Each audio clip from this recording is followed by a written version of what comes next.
Film के शुरुआत में हमें केरला के अलपुजा शहर को दिखाया जाता है। वहाँ पे 5 लड़का प्लाइम बाइक के साथ पीने के लिए तैयार होते हैं। आज पांचों लड़का का रिजल्ट आने वाला है। एक लड़का जो कहता है कि हम पास हो या फेल हो, आगे जो भी हो, लेकिन आज हम प्लाइम बाइक पियेंगे ही। जो पहले सिफाफ से अहमद का रिजल्ट चेक करने के लिए कहता है और सिफाफ से अहमद फेल हो जाता है। फेल होने के बाद सिफाफ से अहमद गिलास उठाकर पीने लग जाता है। अगला लड़का जो कि सिफास है, सिफास अली भी अपना रिजल्ट देखता है और बिना कुछ बोले गिलास उठाकर पीने लग जाता है। अगला था डेविड जॉन यानी कि डीजे। वो पहले गिलास उठाकर पीता है, तब जाकर अपना रिजल्ट का नंबर बताता है और डीजे भी फेल हो चुका था। अगला था जो जिसको थोड़ा उम्मीद था कि वह शायद पास हो जाए, लेकिन रिजल्ट देखते हो तो पता चलता है कि जो भी फेल हो चुका था। फिर आखिर में शाहनवाज का रिजल्ट चेक करते हैं यानी कि सानू का जब रिजल्ट देखते हैं तो वो पांचों लड़का में से वो अकेला ही पास हो गया था। यह सुनकर पांचों लड़का शॉक्ड हो जाता है कि आखिर में सानू पास कैसे हो गया। फिर आखिर में सभी पीने का विचार बनाता है, लेकिन सानू कहता है कि नहीं, मेरे घर पर मेरे मम्मी पापा इंतजार कर रहे होंगे। और सानू पीने से मना कर देता है और वो यहाँ से चले जाता है और बाकी लड़का पीने लग जाते हैं और इधर उधर घूमने लगते हैं। जो के मम्मी सोचते हैं कि अगर ये पास हो गया यानी कि अच्छा मार्क्स इसको आ गया तो इटानी में रहने वाले रिश्तेदार के यहाँ पर इसको पढ़ने के लिए भेज देंगे। लेकिन जो तो फेल हो गया था। उसको मम्मी कहते हैं कि तुम ऐसे कैसे फेल हो गया। फिर अगले दिन जो को बर्थडे होता है और जो और सानी बोट से जा रहे होते हैं और वहाँ पर जो की पसंद की लड़की अन्नू भी आती है। जो और अन्नू रोजाना दोनों को ऐसे ही देखते हैं और प्यार भरी बातें करते हैं। आज के दिन जो और अन्नू दोनों फ्लर्ट करते हैं। उसके बाद जो का स्टॉप आ जाता है और जो अपना स्टॉप पर उतर जाता है। फिर वहाँ पर उसकी दूसरी पसंद की लड़की सेरिन बैठी हुई होती है और सेरिन और जो दोनों प्यार करते हैं, लेकिन वो दोनों सीधा एक दूसरे को नहीं बताते हैं, बस प्यार जताते रहते हैं। लेकिन वो कभी भी नहीं बताते कि वो एक दूसरे से प्यार करते हैं। सेरिन के लिए जो बहुत ही पसंद है, लेकिन जो के लिए सेरिन एक सब्यूट है। अगर कोई भी लड़की उसका नाम ले तो वह सेरिन का इस्तेमाल करते हैं। असल में जो एक फ्लर्ट किस्म के लड़का है जो कि हर लड़की से फ्लर्ट करता रहता है। अगले दिन डीजे के शॉप पर सभी लड़का बैठे हुए होते हैं, तभी वहाँ पर एक अल्विन नाम के लड़का आता है और सिफासिस से पूछता है कि तुम मरिया को क्यों फॉलो कर रहा है। फिर सिफासिस अल्विन से कहने लग जाता है कि मैंने ऐसा कुछ भी नहीं कर रहा हूँ। फिर अल्विन सिफासिस को वार्निंग देता है कि आज के बाद तुम ऐसा नहीं करना, अगर तुम दोबारा ऐसा किया तो अच्छा नहीं होगा। यह बोलकर वहाँ से अल्विन चले जाता है। उसके बाद डीजे यहाँ पर आता है, तभी उसको जो बताता है कि एक लड़का धमकी देकर यहाँ से चले गया। इसके बाद डीजे एल्विन को मारने का फैसला करता है और उसको मारने के लिए जाता है, लेकिन एल्विन उसको मुंह पर एक पंच मार देता है और वहाँ पर ही डीजे बेहोश हो जाता है। तब सिपास से हमें बताता है कि एल्विन एक स्टेट लेवल बॉक्सर है। यह बात सुनकर सब शॉक्ड हो जाते हैं कि तूने मेरे को पहले क्यों नहीं बताया। एल्विन के बॉक्सिंग करते हुए जो बहुत ही ज्यादा इम्प्रेस हो जाता है। उस दिन वो घर पे जाके यूट्यूब पर रिसर्च करता है कि बॉक्सिंग क्या है और उसे कैसे लड़ा जाता है। और इसके बाद जो को बॉक्सिंग में बहुत ही ज्यादा इंटरेस्ट आता है। वह अपने साथियों को भी कहता है कि 12th पास करने और कॉलेज में एडमिशन लेने के लिए मेरे पास एक आइडिया है। वो बताता है कि हम किसी स्पोर्ट को स्टेट लेवल पर खेले तो उससे हमें किस लेवल मार्क्स मिल सकता है और कोटा के जरिए हम लोग पास हो सकते हैं। तब उसको दोस्त लोग पूछने लग जाते हैं कि हम लोग कौन सा स्पोर्ट खोलेंगे। तब जो बताता है क्रिकेट और फुटबॉल में बहुत ही ज्यादा कंपैरिजन है, इसलिए हम बॉक्सिंग करेंगे। तब सब लोग सोचने लग जाते हैं कि हम बॉक्सिंग कैसे करेंगे, उसके लिए तो हमें एक टीचर चाहिए। तभी डीजे कहता है अलपुजा बॉक्स ऑफिस सेंटर है। उसके बाद सभी लोग वहाँ पर बॉक्सिंग सीखने के लिए चले जाते हैं और वहाँ के कोच कहते हैं कि 100 रुपया एडमिशन को लेंगे और 500 रुपया मंथली लेंगे। यह बात सुनकर सभी शॉक्ड हो जाते हैं। फिर उसके बाद सभी लोग कहने लग जाते हैं कि कुछ डिस्काउंट दीजिए। उसके बाद कोच मान जाता है और उसको कुछ डिस्काउंट भी दे देता है। फिर उसके बाद कोच कहता है कि ट्रेनिंग अभी ही शुरू कर देते हैं। फिर उसके बाद इस सभी लोग को ले जाते हैं और दौड़ने के लिए 15 बार कहते हैं कोच। फिर उसके बाद सभी लोग दौड़ने लग जाते हैं और थोड़ी ही देर में सभी लोग थक जाते हैं। फिर जो देखता है कि वो लोग कितने राउंड दौड़े हैं तो देखता है तो 5 ही राउंड दौड़ा हुआ होता है और 55 राउंड दौड़ना बाकी ही था। फिर वो लोग दौड़ना शुरू करते हैं, लेकिन तुरंत ही थक जाते हैं। उसके बाद वो लोग कहते हैं चलो अब ट्रेनिंग शुरू करते हैं, लेकिन पहले कोच कहता है कि पहले तुम 50 राउंड क्लियर करो, उसके बाद ही हम लोग तुम लोग को ट्रेनिंग शुरू करेंगे। और कल 50 राउंड क्लियर हो जाता है। उसके बाद इन लोग के ट्रेनिंग शुरू हो जाते हैं। पहला दिन कोच उन सभी को हाथ का इस्तेमाल करने कैलोर सिखाता है। फिर अगले दिन जोजो के गैंग पूछता है कि आज हम क्या सीखेंगे, तो उसको लेफ्ट हैंड पंच कैलोर सिखाता है। फिर 1-1 करके कोच उन सभी को पूरा दिन लेफ्ट हैंड ही पंच ही सिखाता है। यह देखकर डीजे कहता है कि मुझे बॉक्सिंग पसंद नहीं है, मुझे ड्रेसिंग सीखना है। फिर उसके बाद कोच उसे ड्रेसिंग में शिफ्ट कर देता है और डीजे रेसलिंग का प्रैक्टिस करने लग जाता है। अगले दिन फिर सभी लोग पूछते हैं कि कोच आज हम क्या सीखेंगे, तो कोच उसको राइट हैंड पंच सिखाता है। पूरा दिन वह 1-1 कहकर राइट हैंड पंच सीखता है। प्रैक्टिस करते करते एक निकल जाता है। गैंग के पूरा मेंबर एक दूसरे से बात करते हैं कि यह हम क्या कर रहे हैं और हम पूरा 1 महीने से यही कर रहे हैं, और ऐसे करते करते इन सभी को दिन चलता रहता है। फिर उसके बाद एक दिन एंथिम नाम का एक बंदा आता है और वह नेशनल लेवल का बॉक्सर है और अब वह एशिया लेवल के लिए ट्रेनिंग कर रहा है। उसका ट्रेनिंग भी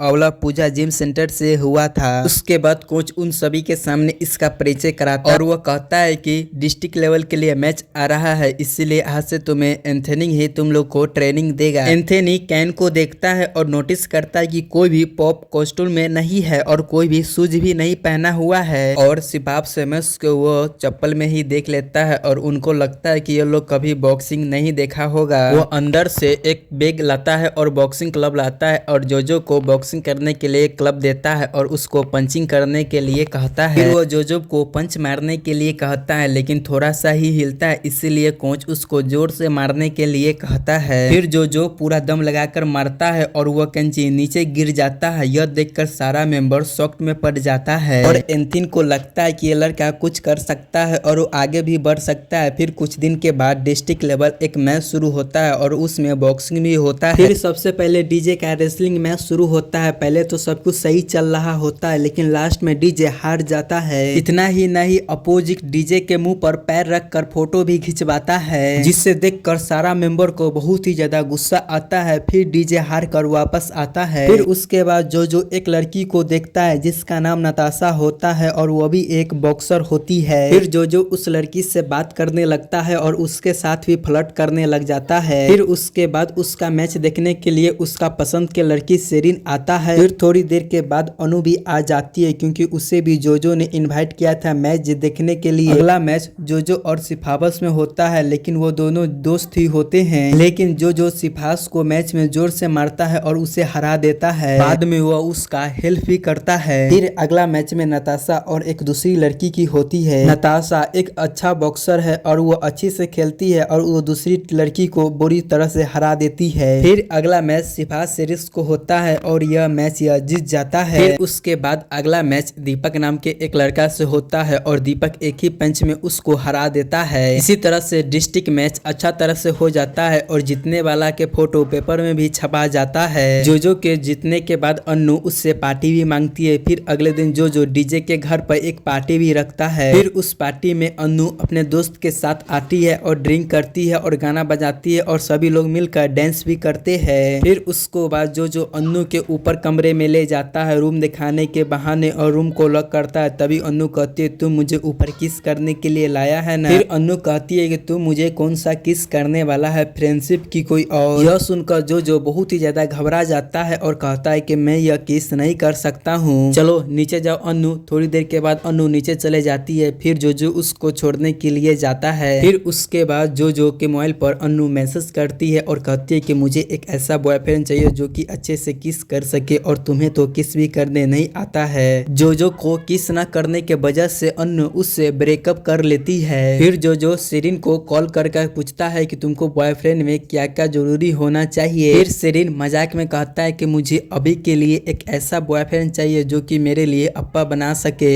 जो के ब्रेकअप के वजह से थोड़ा उदास हो जाता है और प्रैक्टिस भी जो ठीक से नहीं कर पाता है। फिर कुछ दिन के बाद जो और सेरिन मिलता है, लेकिन जो अभी भी ब्रेकअप के चक्कर में उदास रहता है। फिर सेरिन जो से पूछता है क्या हुआ, तुमको कुछ हुआ है क्या। तब जो कहता है मुझे प्रैक्टिस के वजह से अब एनर्जी नहीं रहा। फिर सेरिन पूछती है कि तुम्हें कोशिन किस तरह से पसंद है। फिर जो हंसते हुए कहता है कि किस हमेशा सिंपल ही होना चाहिए। फिर सेरिन जो के गले पे किस करती है और कहती है ऐसा ही नहीं। फिर जो के बहुत ही ज्यादा मजा आता है। फिर उसके बाद दोनों बहुत ही ज्यादा खुशी हो जाता है और जो फिर प्रैक्टिस अपना शुरू कर देता है। फिर स्टेट मैच के लिए तैयार होने लग जाता है। दीपक नाम के एक लड़का अप्पाजून जिम सेंटर में ज्वाइन करता है। दीपक वही लड़का होता है जो कि अपोजिट टीम में एक ही मुक्का में डाउन कर दिया था। कोच दीपक को जिम खाने में ज्वाइनिंग करवा देता है और वो उससे पूछता है कि तुमने इससे पहले ट्रेनिंग कहाँ किया है। तो अब दीपक ने बताया कि मैंने यूट्यूब से देखकर प्रैक्टिस किया है। फिर उसी टाइम दो लड़का भी ज्वाइनिंग होता है जिसमें से एक लड़का के नाम किरण है जो कि इससे पहले स्टेट लेवल पर मैच खेला है और दूसरे लड़के के नाम क्रिस्टोफर है। फिर कोच कहता है कि अब तुम दोनों को बहुत ही बेहतरीन से मेहनत करना होगा और तुमको हर स्टेप को अच्छा से फ्लो करना पड़ेगा क्योंकि तुम पहले अलापूजा जिम सेंटर के लिए खेल रहे थे लेकिन अब तुम सिर्फ अलापूजा के लिए खेलोगे। फिर इसके बाद कोच के कहे हुए अनुसार सब खूब मेहनत करता है और ऐसे ही एक महीना बीत जाता है। फिर जो अपने घर पे एक मम्मी से कहता है कि मैं बॉक्सिंग के लिए जा रहा हूँ, तभी उसकी मम्मी कहती है कि तुम्हें यह सब करने की क्या जरूरत है, जाकर अपना मुंह तोड़वा लेना। तभी जो कहता है कि मम्मी मैं स्टेट लेवल के लिए खेलता हूँ और मैं वहाँ से जीत कर ही आऊंगा। तभी उसका मम्मी कहता है तुम एम्बुलेंस का नंबर ले लेना और मैं जानता हूँ कि तुम एम्बुलेंस से ही उधर से आओगे। तो जो कहता है कि मम्मी आप देखना मैं ट्रॉफी के साथ ही घर वापस आऊंगा, न कि एम्बुलेंस से, और वो वहाँ से निकल जाता है। फिर सब वहाँ पर रजिस्ट्रेशन करवाता है और नताशा भी अपने क्लब के साथ वहाँ पर आती है। अब कोच कहता है कि अब सबको वेट चेक करना है। सब वेट चेक करने के बजाय कैंटीन पे चले जाता है क्योंकि उसे बहुत ही जोर से भूख लगी थी और वो ऊपर अंडा और पॉप्स खा लेता है। वेट इसलिए चेक किया जाता है कि सामने वाला प्लेयर का भी वेट कितना हो और बराबरी वाला वेट के सामने मैच खिलाया जाता है क्योंकि गेम इक्वल हो। जो खाने के बाद लाइन में लग जाता है जब तक बहुत सारे लोगों का वेट चेक हो चुका था। एक लड़का 65 कैटेगरी में है और वो बॉडी बिल्डर के जैसा दिखता है। सब एक एक करके अपना वेट चेक कराने लगता है और आखिर में जो का भी नंबर आ जाता है। वो सोचता है कि उसका वेट 60 के ही आसपास में आएगा लेकिन वो कैंटीन में इतना खा लेता है कि उसका वेट 65 में आ जाता है। फिर जो का जब वेट चेक होता है तो वह 65 हो जाता है और वह बॉडी बिल्डर के साथ कैटेगरी में जो को डाल दिया जाता है। वेट चेक होने के बाद कोच सबको रिंग दिखाने ले जाता है। ये पहली बार है जो और उसके पूरा दोस्त के लिए क्योंकि वो लोग पहली बार रिंग को देखा था। इसके बाद कैन अपने अपोजिट टीम को देखने के लिए जाता है कि वह कैसा है और वह कैसा दिखता है। वेट चेक करते समय जो को एक लड़का दिखा था वही जो के कंटिन्यूट होता है। वो बॉडी बिल्डर वाला लड़का देखने में बहुत ही ज्यादा खतरनाक था और वो कई बार इंटरनेशनल मैच खेल चुका है और बहुत ही बार जीत चुका है। फिर सब कैंटीन में बैठा हुआ होता है तभी दूसरा टीम के मेंबर आता है और दीपक से पूछता है तू कौन है। तब दीपक खड़ा हो जाता है। उसका ओपोनेंट दीपक के मुंह के पास जाता है और उससे घूरने लग जाता है। फिर दीपक भी उसको घूरने लग जाता है। फिर उसके बाद कहता है कि आजा देखते हैं कौन जीतेगा। फिर उसके बाद सिफास के भी ओपोनेंट आता है और उसे घूरने लग जाता है। तब सिफास कहता है कि तुम्हें क्या चाहिए, फिर भी वो ओपोनेंट घूरता रहता है। फिर सिफास उसको आंख में उंगली डाल देता है। यह देखकर दूसरी टीम को बहुत ही ज्यादा गुस्सा आ जाता है। फिर एंथोनी वहां पर आता है और सब लोग को शांत करने लग जाता है। फिर उसके बाद मैच शुरू हो जाता है। पहला मैच अलापूजा और जिम खाने का क्रिस्टोफर का होता है। टीम गाना गाते हुए क्रिस्टोफर को रिंग में भेजता है। शुरुआत में तो सब कुछ अच्छा चलता रहता है लेकिन धीरे धीरे ओपोनेंट उस पर बहुत ही खतरनाक पंच मारने लग जाता है। पहले ही मैच में ओपोनेंट क्रिस्टोफर को इतना खतरनाक पेट पर पंच मारता है कि वो उसके ही देह पर गिर जाता है। फिर ओपोनेंट उसको धक्का देता है और वो गिर जाता है और बेहोश हो जाता है। फिर सभी लोग मिलकर उसे इमरजेंसी में चेक करने के लिए ले जाता है। फिर डॉक्टर उसे होश में लाता है और क्रिस्टोफर डॉक्टर से कहता है कि मेरा मैच है और मुझे सामने वाला टीम को नॉकआउट करना है। डॉक्टर कहता है तुम पागल है क्या, तुम्हारा मैच हो चुका है और तुम हार गया है, तुम इतना सारा मार खाया है और तुम हार गए, यह बात नहीं पता है। फिर कोच कहता है कि कोई बात नहीं, हम अगला मैच में देखेंगे। तभी क्रिस्टोफर पूछता है कि अगला मैच कब है। तब कोच उससे बताता है कि अगला मैच अगले साल है। अगला मैच सिफास के साथ होता है। अलापूजा टीम उसे भी गाना गाते हुए रिंग में भेजता है। सिफास ओपोनेंट को मारने की कोशिश करता है लेकिन एक भी पंच उसे नहीं लगता है। ओपोनेंट इतना अच्छा से खेलता है कि सिफास उसे टच भी नहीं कर पाता है। सिफास उसे मारने की कोशिश करता रहता है लेकिन ओपोनेंट उसे एक ही पंच में उसको हरा देता है। सिफास का मुंह सीज चुका है। इसी तरह अलापूजा के टीम 2 हार चुका है। कोच बहुत ही ज्यादा गुस्सा होता है और कहता है कि ऐसा ही चलेगा तो कोई भी हम लोग गेम नहीं जीत पाएंगे, इसीलिए तुम लोग ठीक से खेलो। अगर ऐसे ही हम लोग हार गए तो हम लोग के बारे में सभी लोग बुरा भला कहेंगे। फिर सब लोग कोच को शांत करते हैं और कहते हैं कि आप गुस्सा नहीं हुए, हम गेम को जरूर जीतेंगे। दूसरी तरफ जो जीतने के बजाय 2 लड़कों के साथ नताशा को देखने के लिए जाता है। नताशा अपनी क्लब के लड़की के साथ प्रैक्टिस कर रही होती है। तभी जो कहता है कि तुम इतनी अच्छा से मूव कैसे कर लेती हो। वह उसे पंची ग्लव देकर उसे मारने के लिए कहता है। नताशा पहले ही पंच में जोजो को बैक के साथ एक पंच मुंह पर दे देती है। अब वो जोजो को इंटरेशन फील होता है। अब वो नताशा से कहती है कि अब मेरा मैच है, मैं जाकर खेल के आता हूँ। फिर वो वहाँ से भाग जाता है। अब अगला मैच सिफावस के साथ होता है। वो अपने ओपोनेंट के बहुत ही अच्छा टक्कर देता होता है, लेकिन मेन पॉइंट पर आकर उसका ओपोनेंट एक फैट दे देता है। लेकिन सिफावस अभी भी अच्छे से लड़ता रहता है और कोच उसे पंच का जवाब देने के लिए कहता है। हासेस कोच के कहा हुआ अनुसार मारता है और वो ओपोनेंट को हरा देता है। फिर उसके बाद अगला मैच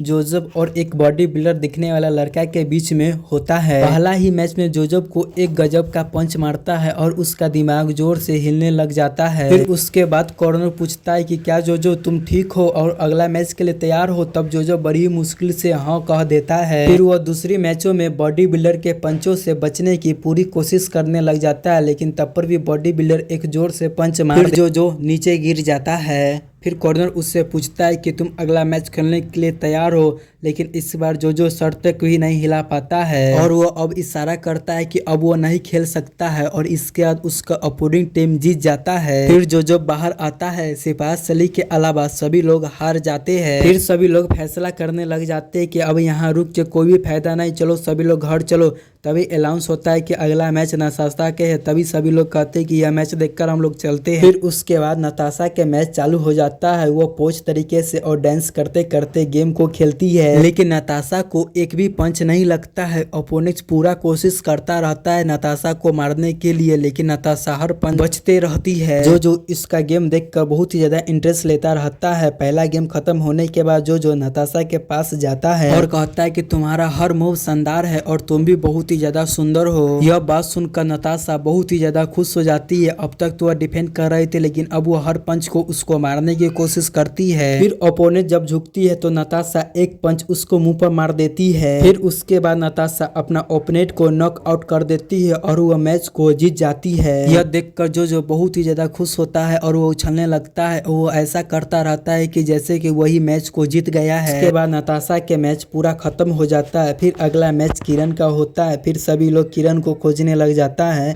तब जाकर पता चलता है कि किरण तो गेम को छोड़कर चली गई है, क्योंकि वो अगला बार इतना मार खाई थी इसीलिए। तब जो कोच से कहता है कि आपको किरण को मोटिवेट करना चाहिए। तब कोच कहता है कि मैंने उसको बहुत ही बार मोटिवेट किया है, अब कितने बार करूँ। फिर उसके बाद अलापूजा गैंग किरण के पास जाता है, लेकिन किरण नहीं मानती। फिर अलापूजा गैंग दूसरे तरीका से उससे बात करता है और उससे मनाने की अपना पूरा कोशिश करने लग जाते हैं और कहते हैं कि हम लोग हार भी गए तो कोई बात नहीं, लेकिन सब नहीं उस जगह पहुंचे तो सभी लोग क्या हमारे बारे में बात बनाएंगे। अलापूजा गैंग पूरी तरह से किरण को कन्विंस करता है, लेकिन फिर बाद में जाकर किरण मान जाती है और कहती है चलो लेकिन मैं जीतूंगा नहीं। फिर उसके बाद किरण रिंग में चला जाता है। देखने में किरण डरा हुआ लग रहा था, लेकिन वो अपोनेंट के पूरा अच्छी तरह से टक्कर दे रहा होता है। लड़ते लड़ते टाइम खत्म हो जाता है। तब रेफरी टाइम को चेकिंग करता है। किरण का पॉइंट कम होता है और उसका ओपोनेंट का पॉइंट थोड़ा बेसी होता है, इसीलिए उसका ओपोनेंट जीत जाता है। भले ही किरण हार गई हो, लेकिन वो बहुत ही अच्छे से खेली थी, इसीलिए उसका कोच बहुत ही ज्यादा उसका तारीफ करता है। अलापूजा जिम खा का आखिरी मैच बचा हुआ होता है, जो कि दीपक का होता है। अब इसके बाद दीपक का भी मैच शुरू हो जाता है। वह शुरू से ही अपोजिट टीम को इतना ज्यादा मारने लग जाता है कि उसका अपोनेंट टीम उसका पंच ही देखकर बहुत ही ज्यादा डर जाता है। फिर इसके बाद पहला मैच खत्म हो जाता है। तभी अपोजिट का टीम आकर दीपक के पास उसे धमकी देता है, अगर तू ठीक से नहीं खेला तो तू देख लेना, अगर तू जीत गया तो मैं तुमको और तुम्हारा पूरा अलापूजा गैंग को मैं काट डालूंगा। फिर दीपक अपना अपोजिट वाला टीम को मारने लग जाता है। कौन सोचता है कि दीपक जीत जाएगा, लेकिन दीपक के दिमाग में खाली वो धमकी आ रहा था। दीपक उसका बात से डर जाता है और वो मैच को बीच में ही छोड़ देता है। फिर उसके बाद रेफरी अपोजिट टीम को विनर घोषित कर देता है। कोच बहुत ही ज्यादा गुस्सा होता है और वो यहाँ से चले जाता है, जो दीपक का मजबूरी समझता है और उसे तसल्ली देने लगता है। सब मैचेस खत्म होता है और वो वहाँ से निकलने लग जाते हैं। उसके बाद जो सीधा नताशा के पास जाता है और उससे पूछता है कि तुम्हें कैसा बॉयफ्रेंड चाहिए। तभी नताशा कहता है कि मुझे तुम्हारे टीम में दीपक जैसा दिखने वाला मेरे को बॉयफ्रेंड चाहिए। यह सुनकर जो शॉक्ड हो जाता है और कहता है कि अच्छी चॉइस है, यह कहकर ये चले जाता है। लेकिन दीपक को इस बारे में कुछ भी पता नहीं होता है, सब इसके बाद निकल रहे होते हैं। तब उसको याद आता है कि शहबाज अली का एक और राउंड बचा हुआ है और उसका मैच देखने के लिए सब फिर से चले आते हैं। और इस बार वह चुपके से एंट्री देता है। जिम खाना से अलपूजा एक गाना भी गाता है। यह गाना सुनकर सभी टीम बहुत ही ज्यादा खुश होता है, लेकिन कुछ देर के बाद जो उसको खोजने के लिए जाता है, लेकिन वो वहाँ पे नहीं होता है। फिर वो थोड़ी देर के बाद देखता है कि वो पार्किंग में गुस्से से बैठा हुआ होता है। तभी जो कहता है कि कोच आपका गुस्सा मैं समझता हूँ, लेकिन आप दीपक का मजबूरी भी समझो। अगर उस टाइम पर कोई भी होता तो वह भी वैसा ही करता। दीपक पर गुस्सा मत करो, बल्कि उस ग्रैंड पर गुस्सा करो जिसे उसने धमकी दिया है। फिर उस गैंग का एक बंदा वहां से गुजर रहा होता है। कोच उसे देखते ही बहुत ही ज्यादा गुस्से में उसे एक पंच दे देता है। कोच उसे फिर मारता है और उसे हवा में उड़ा देता है। तब जो चिल्लाता है कि कोच आप यहाँ से भाग जाओ, नहीं तो यहाँ पर लोग चले आएंगे। कोच मैच के अंदर चले जाता है और शहबाज अली के उसी के उधर के बीच में नुका देता है और बाकी लड़कों को लेकर वह चले जाता है। सब छुपके से जा रहे होते, लेकिन अपोजिंग गैंग को पता चल जाता है कि वो उसके गैंग को अलपूजा गैंग ने मारा है। फिर उसके बाद कोच और अलपूजा गैंग के सभी मेंबर को घेर लेता है। तब उसको मारने के लिए जाता है। तब अलपूजा गैंग को लोग भी उसे मारने लग जाते हैं, उसे मारते हैं और वो वहां से भागने लग जाते हैं। लेकिन अपोजिंग गैंग के लोग दोस्त और उसे आगे से रोक देते हैं। दीपक कहता है कि रुको, मैं उससे जाकर बात करता हूँ, लेकिन अपोजिंग गैंग का एक बंदा उसे लात मार देता है। फिर शहबाज आता है और अपोजिंग को मारने लग जाता है। अलपूजा गैंग के एक मेंबर छड़प कर दीवार पार कर रहा होता है। अपोजिंग गैंग भी उसे मारने के लिए पीछा करते रहते। फिर दोनों गैंग सड़क पे चले आते हैं। तो पूजा गैंग जो मैच में हारा था और उससे गुस्सा आया था, यह सारा गुस्सा उसे रोड पे आकर उस गैंग पर निकाल देता है। फिर थोड़ी देर के बाद पुलिस के सायरन के आवाज सुनाई देता है। फिर दोनों गैंग अलग अलग दिशा में भागने लग जाते हैं। भागते वक्त दीपक जो से कहता है कि नताशा तुमसे प्यार करती है। दीपक बहुत ही ज्यादा शॉक्ड हो जाता है। दीपक कहता है क्या बोल रहा है तुम, मजाक तो नहीं कर रहा है तुम। तब दीपक कहता है कि सुनाई नहीं दे रहा है, पास आओ और बताओ। तब वहां से एक एम्बुलेंस गुजर रहा होता है। तभी जोजब कहता है कि यहाँ बस नहीं मिल रहा है, क्या आप मुझे छोड़ दोगे क्या। तब एम्बुलेंस ड्राइवर कहता है कि हाँ बैठो, छोड़ देते हैं तुमको। फिर उसमें सारा मेंबर आकर बैठ जाता है। तब कोच को बहुत ही ज्यादा बुरा लगता है कि मैं एक कोच हूँ और मैं सड़क पे लड़ाई कर रहा हूँ। तब कैन कोच को समझाता है कि हम लोग जानबूझ को ऐसा नहीं किया, बल्कि हम लोग को हालत ही ऐसा कर दिया था। तब कैन कोच को समझाता है कि आप गलत नहीं है। फिर जोजो के घर पे कोई